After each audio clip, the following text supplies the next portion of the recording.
Once upon a time there was a boy whose name was Jack, and he lived with his mother on a common. They were very poor, and the old woman got her living by spinning. But Jack was so lazy that he would do nothing but bask in the sun in the hot weather, and sit by the corner of the hearth in the wintertime. So they called him Lazy Jack.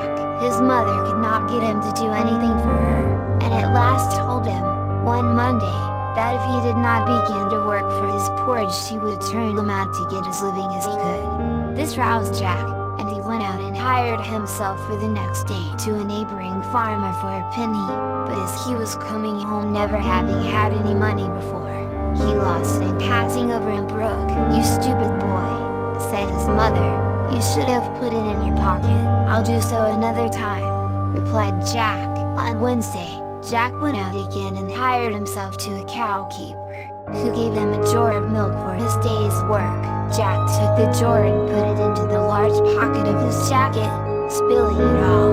Long before he got home, "Dear me," said the old woman, "you should have carried it on your head." "I'll do so another time," said Jack. So on Thursday, Jack hired himself again to a farmer, who agreed to give him a cream cheese for his services. In the evening Jack took the cheese, and went home with it on his head. By the time he got home the cheese was all spoiled, part of it being lost, and part matted with his hair. "You stupid lout," said his mother, "you should have carried it very carefully in your hands." "I'll do so another time," replied Jack. On Friday, Lazy Jack again went out, and hired himself to a baker, who would give him nothing for his work but a large tomcat. Jack took the cat, and began carrying it very carefully in his hands, but in a short time Pussy scratched him so much that he was compelled to let it go.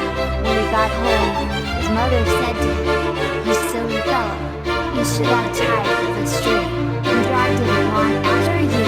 "I'll do so another time," said Jack.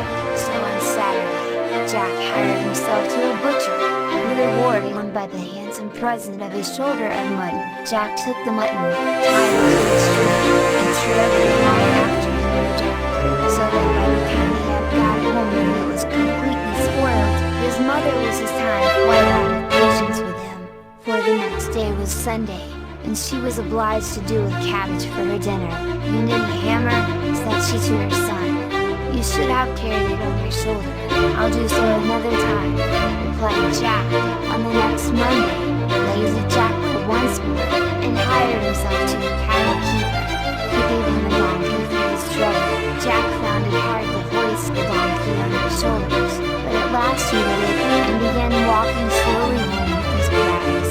Now it happened that in the course of his journey there lived a rich man with his own